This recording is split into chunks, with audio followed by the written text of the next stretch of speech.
Imagine a community so economically powerful that money circulated within its borders again and again, creating wealth, opportunity, and independence.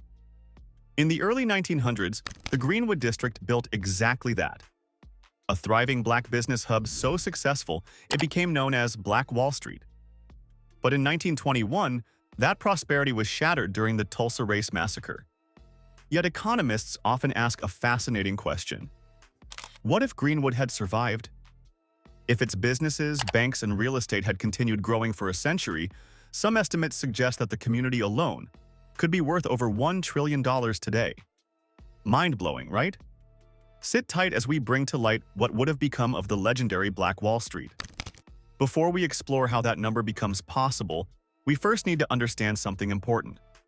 Black Wall Street wasn't just a powerful idea, it was a real economic system.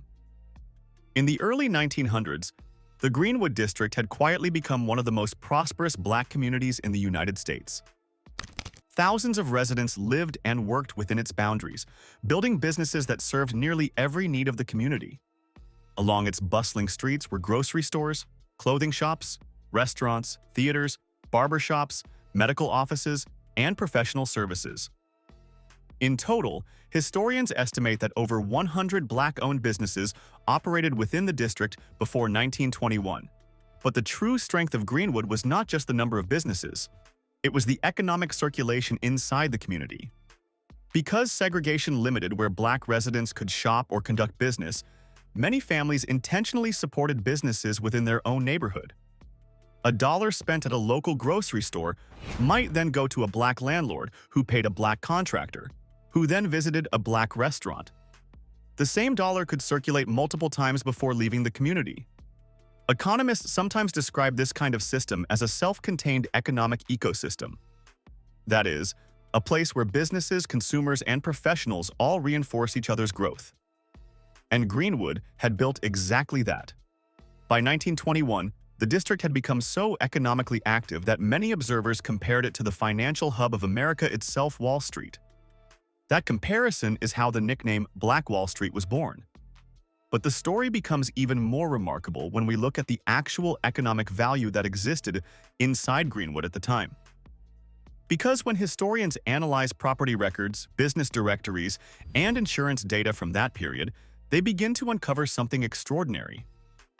Even in 1921, Greenwood was already generating millions of dollars in economic output. And that's where the real calculation begins. Because once we understand the financial foundation that Greenwood had already built, we can start asking the question that economists still debate today. What would that wealth look like if it had been allowed to grow for the next 100 years?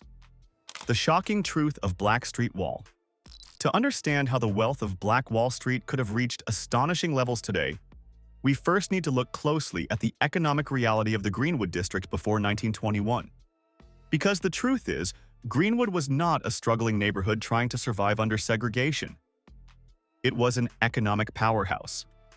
By the early 20th century, the district had grown into one of the most prosperous black communities anywhere in the United States. Thousands of residents lived within its boundaries, and the streets of Greenwood Avenue were constantly filled with commercial activity. Brick buildings lined the main roads. Storefront windows displayed clothing, groceries, and household goods.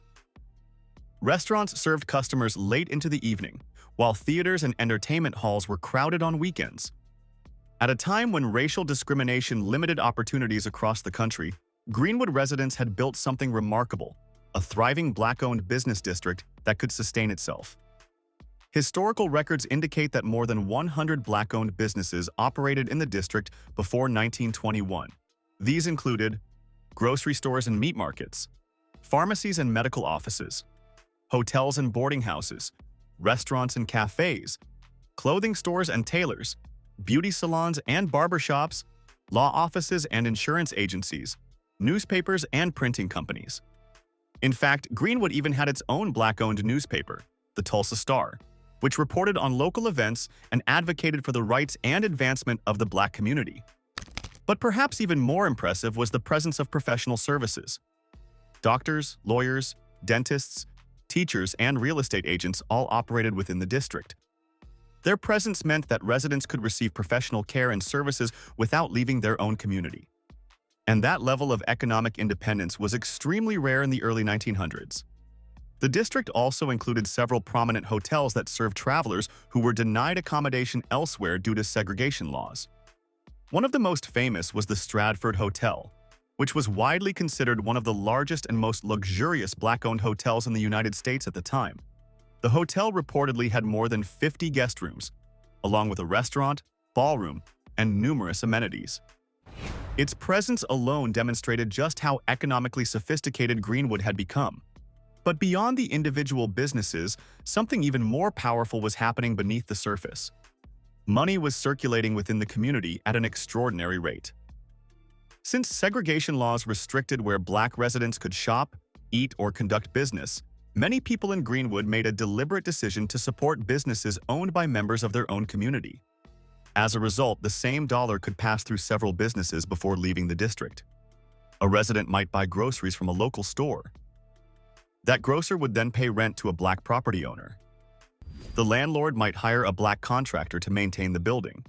The contractor might then take his family to dinner at a local restaurant, and the restaurant owner might deposit that income into a Black-owned bank. This continuous flow of money created what economists call high local economic circulation. And that circulation is one of the most powerful drivers of community wealth. In many modern communities, money leaves almost immediately after it is spent. A purchase might go to a national chain or a corporation headquartered thousands of miles away. But Greenwood functioned very differently. Within its boundaries, money moved in cycles, reinforcing the success of businesses and creating new opportunities for entrepreneurs. This is one of the key reasons why the district became known as Black Wall Street. The comparison to Wall Street was not just symbolic. Observers saw a neighborhood filled with confident business owners, well-dressed professionals, and successful entrepreneurs building wealth within their own community. But beyond the visible prosperity, the numbers themselves tell an extraordinary story. Historical estimates suggest that the district contained millions of dollars in property and business assets by 1921. When adjusted for inflation, that wealth would represent tens of millions of dollars in today's value. And that figure only accounts for the documented physical assets, buildings, land, equipment, and inventory. It does not include the long-term economic potential of those businesses. It does not include the profits those companies might have generated over the following decades. And it certainly does not include the generational wealth that could have been built through reinvestment, expansion, and inheritance. Because when a business survives and grows over time, something remarkable happens. It begins to multiply. A single successful company can open new locations. A restaurant can grow into a chain. A real estate firm can acquire more property. A small bank can expand into a regional financial institution. And when dozens of businesses grow simultaneously inside the same economic ecosystem, the results can be extraordinary. That is exactly how many of the most powerful business districts in the world were built. Neighborhoods that began as clusters of small companies eventually transformed into massive financial centers. Places like Silicon Valley started with only a handful of entrepreneurs and investors. But over time, those early companies created networks of innovation, investment, and wealth that transformed entire regions. Greenwood was already showing signs of that kind of momentum. By the early 1920s, the district had become a powerful example of what economic cooperation, entrepreneurship, and ownership could achieve even in the face of discrimination and segregation. But to understand how this community might have reached a trillion-dollar economic footprint today, we have to look beyond the businesses themselves, because the most powerful force in finance is not simply hard work or entrepreneurship. It is time. More specifically, it is the power of compound growth. And when economists begin applying long-term growth models to the assets that existed in Greenwood in 1921, the numbers quickly become astonishing. Because if those businesses, properties, and financial institutions had continued growing for the next century, their value would not simply have increased. It would have multiplied many times over. And that's where the story of Black Wall Street begins to enter truly extraordinary territory. Because once compound growth enters the equation, even relatively modest starting wealth can transform into something enormous over time. And that brings us to the next part of the story. To understand how Black Wall Street might have reached a trillion-dollar valuation today, we need to examine one of the most powerful financial forces ever discovered: compound growth. At first glance, compound growth seems simple, but over long periods of time, it becomes almost unbelievable in its impact. This is the principle that allows investments to multiply year after year as profits generate new profits. In the modern financial world, one of the most widely used benchmarks for long-term market performance is the S&P 500, an index that tracks the performance of 500 of the largest publicly traded companies in the United States. Historically, the S&P 500 has delivered an average annual return of roughly 10% per year over long periods. That number might not sound extraordinary at first, but when that rate of growth compounds over decades, the results become staggering. For example, an investment of just $1 growing at 10% annually for 100 years does not grow to $10. It grows to more than $13,000. That is the power of compounding. Now imagine applying that same principle to the economic foundation that existed in the Greenwood District before 1921. Historical records indicate that the district contained millions of dollars in property, businesses, and assets at the time. When adjusted for modern value, those assets would likely represent tens of millions of dollars today. But the more important question is not what those assets were worth in 1921. The real question is, what could they have become if they had been allowed to grow for the next century? Let's imagine a conservative scenario. Suppose the combined value of Greenwood's businesses and real estate in 1921 totaled around $2 million. That estimate includes storefront buildings, business inventory, land, and other commercial assets. If that $2 million had grown at the same average rate as the S&P 500, roughly 10% annually, for 100 years, the value today would exceed $27 billion. And that calculation assumes something very unrealistic. It assumes the community simply invested the money and left it untouched. But that is not how real economies grow. Businesses do not sit still for a century. They expand. A grocery store might open additional locations. A hotel might develop into a hospitality chain. A real estate firm might acquire dozens of properties across a city. Each successful business creates jobs, generates profits, and reinvests capital into new ventures. And when those profits are reinvested year after year, the growth becomes exponential. Consider the history of some of the most successful companies in the world. Many began as small local businesses. A neighborhood bookstore eventually grew into Amazon, one of the largest corporations in global history. A small computer startup evolved into Apple, now worth trillions of dollars. Even industries themselves can transform entire regions. The technology companies that emerged in Silicon Valley started as small clusters of entrepreneurs experimenting with new ideas. But over time, those companies created ecosystems of investment, innovation, and wealth. Today, Silicon Valley generates hundreds of billions of dollars in economic output every year. Greenwood had the early ingredients of a similar ecosystem. It had entrepreneurs, professional services, real estate ownership, local investment networks, and strong community support for businesses.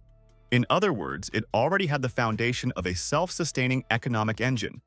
If those businesses had continued growing across generations, they could have expanded into larger companies, opened regional operations, and created vast networks of wealth.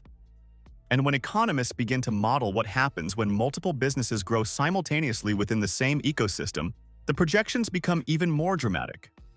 Because economic growth does not occur in isolation, businesses feed off each other's success. A growing real estate market creates opportunities for construction companies.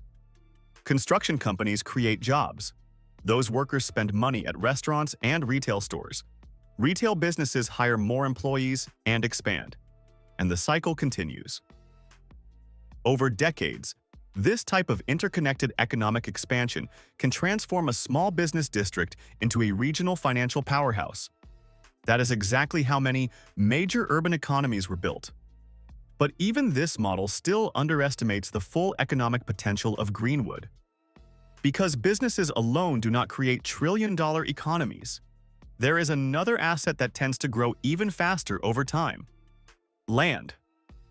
and the 36 square blocks that made up the Greenwood Business District represented one of the most valuable forms of wealth any community can possess.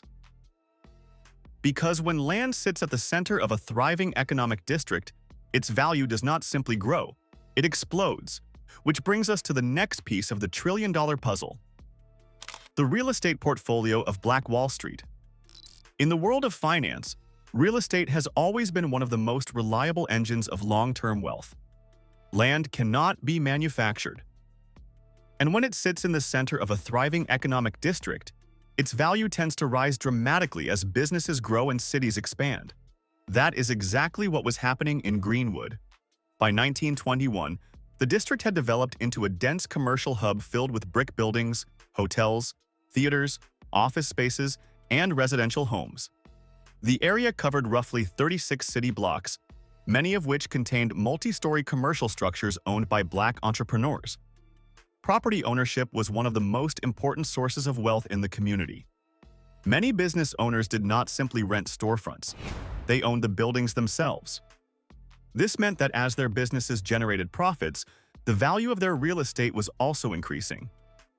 And over time, commercial property in a successful district tends to appreciate at an extraordinary rate. To understand how valuable this land might be today, it helps to look at how real estate in successful business districts has evolved across the United States. Consider areas that were once modest commercial neighborhoods but later became financial centers. Parts of downtown Atlanta or lower Manhattan were not always filled with skyscrapers and billion-dollar office buildings. Many of those districts began as clusters of small businesses and low-rise commercial properties. But as businesses grew and economic activity intensified, the value of land skyrocketed. Today, commercial real estate in major economic districts can be worth tens of millions of dollars per acre. Now imagine applying that kind of appreciation to the 36 blocks of Greenwood. Those blocks were located near the center of Tulsa, a city that was already booming in the early 20th century due to the oil industry. In fact, Tulsa was once known as the oil capital of the world. This rapid economic growth was attracting investment, population growth, and new construction across the city.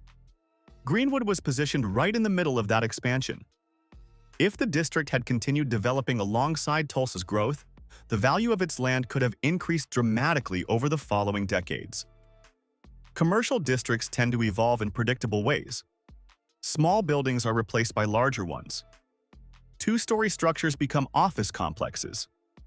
Vacant land becomes apartment towers or hotels. And as the density of economic activity increases, the price of land rises accordingly. Today, if a thriving business district covering 36 blocks existed in the center of a growing American city, its real estate alone could easily be worth tens of billions of dollars. And that estimate assumes relatively modest development. In a more aggressive scenario where Greenwood expanded into a major financial district with high-rise offices, hotels, and residential towers, the value could climb much higher. Because in major cities, a single block of prime commercial real estate can be worth hundreds of millions of dollars. Multiply that across dozens of blocks, and the numbers quickly escalate into the billions. But even those figures still do not fully explain how economists arrive at trillion-dollar projections. Because real estate and businesses, powerful as they are, represent only part of the economic equation. The real engine that transforms prosperous communities into financial powerhouses is something even more powerful: banking.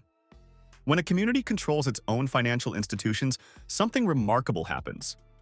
Money does not simply circulate locally, it begins to multiply. And in Greenwood, there were already signs that such a financial system was beginning to take shape. Which brings us to one of the most overlooked pieces of the Black Wall Street story: the banking multiplier. By the early 1900s, Black entrepreneurs in Greenwood had already begun building the foundations of their own financial system. Local business owners worked with Black lenders, investors, and community financiers to fund new companies, expand existing businesses, and develop property. This kind of local banking ecosystem creates what economists call the banking multiplier effect. Here's how it works. When a bank receives deposits, it doesn't simply store that money in a vault. Instead, A portion of those deposits is used to provide loans to businesses and individuals. Those loans allow entrepreneurs to open new companies, purchase property, or expand operations. As those businesses generate income, the profits are deposited back into the banking system, creating even more capital available for lending. The cycle repeats again and again. Over time, each dollar deposited into a financial institution can generate several dollars of economic activity within the community. This is why strong banking systems have historically played a central role in the growth of major financial centers. In places like Wall Street, banks didn't just store money. They fueled the expansion of entire industries. The same principle could have unfolded in Greenwood.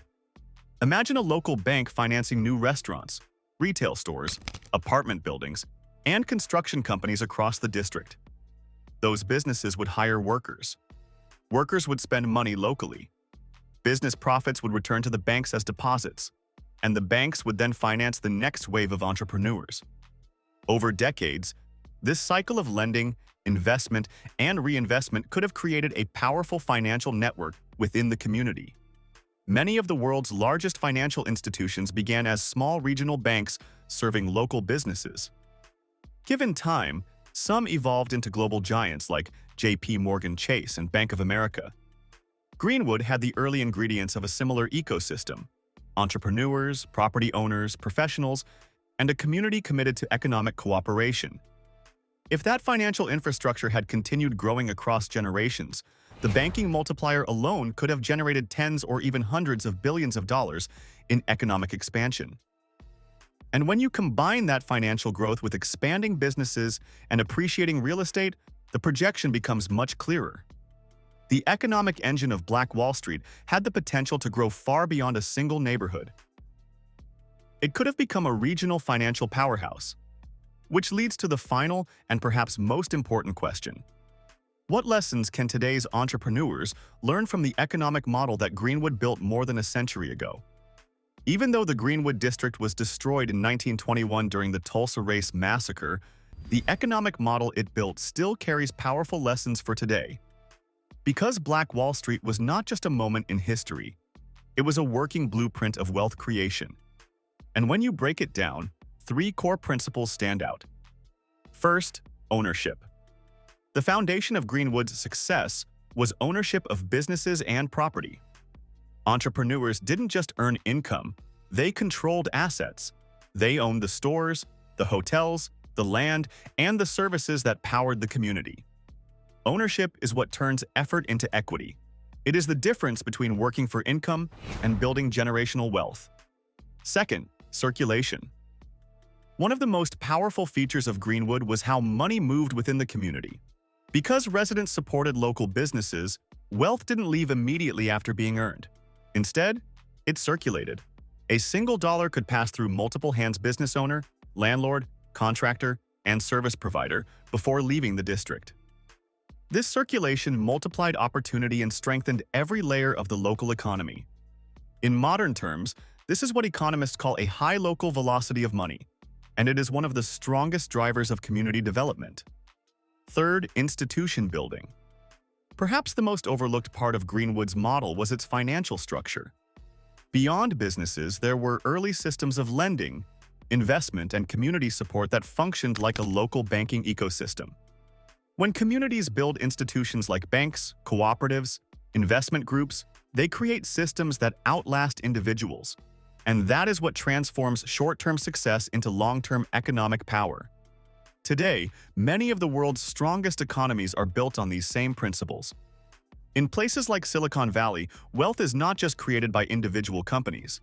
It is reinforced by networks of investors, startups, venture capital firms, and reinvestment cycles that keep capital moving and growing. Greenwood was beginning to show that same kind of structure, just in a different era, under far more difficult conditions. And that is what makes its story so powerful. Because despite limited resources and systemic barriers, a community of Black entrepreneurs built a functioning economic ecosystem that mirrored the foundations of modern financial hubs. Which brings us back to the central question of this entire story. How could Black Wall Street be worth $1 trillion today? The answer is not based on speculation alone. It comes from combining three forces: exponential business growth through compound returns, massive appreciation of real estate across 36 city blocks, and the multiplying effect of a self-sustaining banking system. When these forces interact over a century, the result is not linear growth. It is exponential expansion. Businesses become corporations. Real estate becomes a financial district, and local banking becomes a regional financial power. Together, they form an economic engine capable of generating hundreds of billions to potentially over $1 trillion in value over time. But perhaps the most important lesson is not the number itself. It is the realization that Greenwood was never just a neighborhood. It was proof that economic independence is possible when a community builds, owns, and circulates its own wealth. And even though history interrupted that experiment, the blueprint still exists, waiting to be studied, waiting to be rebuilt, and waiting to inspire the next generation of entrepreneurs to think bigger, build smarter, and own more. Because in the end, Black Wall Street was not just about what was lost, it was about what was almost built and what still can be. And there you have it. You've seen how Black Wall Street would have been worth $1 trillion today if the massacre never happened. Do you think Black Wall Street would have been worth $1 trillion today? Drop your thoughts in the comments section. Smash that like button if you enjoyed the video. Also, don't forget to subscribe for more. Until next time.